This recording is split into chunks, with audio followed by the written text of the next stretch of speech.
And then, if you really want to talk about some other, high pressure sales tactics, and where I believe is one of the things that irks me in this industry, and I know I'm going to get a lot of hate out there from the advisor world, but I don't really care. I think it's right to do what's right by the client, and having these workshops and dinner seminars and kind of doing a smoke and mirrors pitch fest where you're saying that the topic of discussion is going to be about social security planning and how to optimize social security, but then at the end of that seminar or workshop, or maybe even you book a meeting, you pitch an annuity. It's a pitch fest for an annuity sale.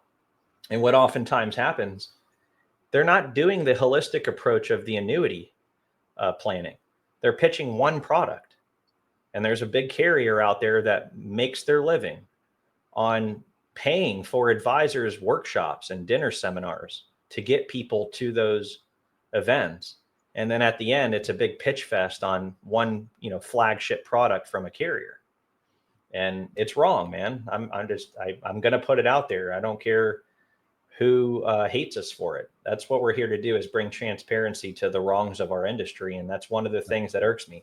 I go to these conferences, these financial services conferences, and then all of these big guys that are doing all this volume get up on the stage and they talk about their best practices. And the best practice half the time is a smoke and mirrors pony show or whatever they call it. It's ridiculous. And it makes me sick. And I don't like it. And I think that there's a better way to do it. And that's what we're doing. Yep. That's been the driver since day one, that we're going to do it right. We're going to do it the right way. We're not going to be shady about it. Annuities are good products. Why are you scared to tell people what you're there to sell them? We're not. Yeah. The name of our company is Annuity Association. Okay. When you talk to us, you're going to be talking about annuities, not Social Security, optimization. It becomes frustrating, but at the same time, it does become laughable, or it's just like that. We don't need to gloss over what the purpose is that we're here for. It becomes a little frustrating. And I think to the point that you make about the rate changes that happen, that, if you're looking at a specific annuity, you should be informed if a rate change is happening. It shouldn't turn into a high pressure sales tactic to get you to sign your name on the dotted line. And that's the approach that we will take, is we'll always let you know, hey, X, Y, and Z are happening, just so you know. Leave it there for you to chew on, and how it may affect you or may not affect you. But at the end of the day, that's not the reason to get a sale. No. And there's actually a better option too. And that is, look, if the client is getting to a point where they're like, this is a good product, this is the one that I'm kind of leaning towards, and they do want to get that higher rate, it's simple. They can put in the application and sign off on it. But it doesn't mean that they have to fulfill it entirely with the funding aspect. Right. So to lock in the rate, and with most carriers or annuity providers, if you put in the signed application, you have a window of time of when it needs to be funded by. But as long as the application's in and the funds are in at that deadline, which is usually about 60 days after the application's been signed, and we can request extensions in most cases, especially our firm, since we do a lot of volume with a lot of carriers, we have relationships there. And we say, hey, look, we got a scenario where someone's funding needs to be pushed back a little bit. We can get those authorizations just about every time. Point being here is, if you want the higher rate, but you still don't want to feel rushed, you can still put the app in, secure the rate, knowing that you still have a window of time to fund it. And guess what?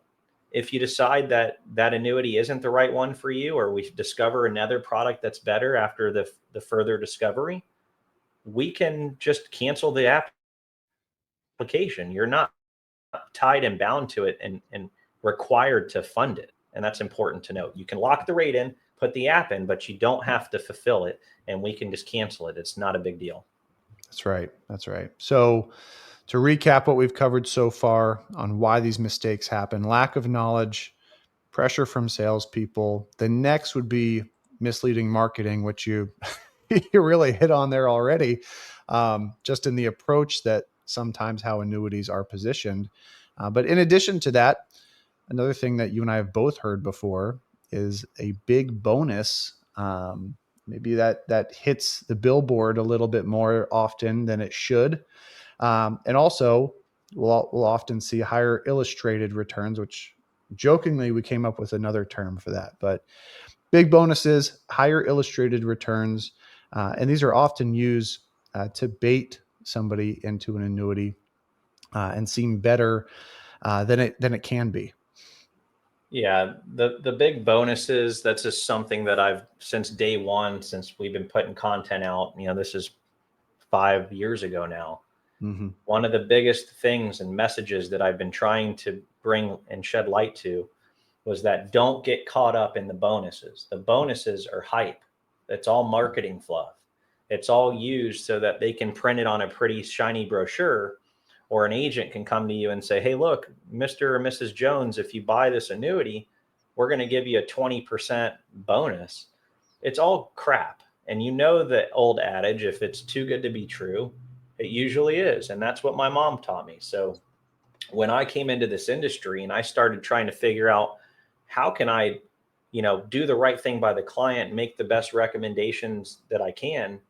Well, first I had to kind of, explore all of the things out there and then look into these bonuses and these other features and terms and see what is it? Are they real, or are they real BS?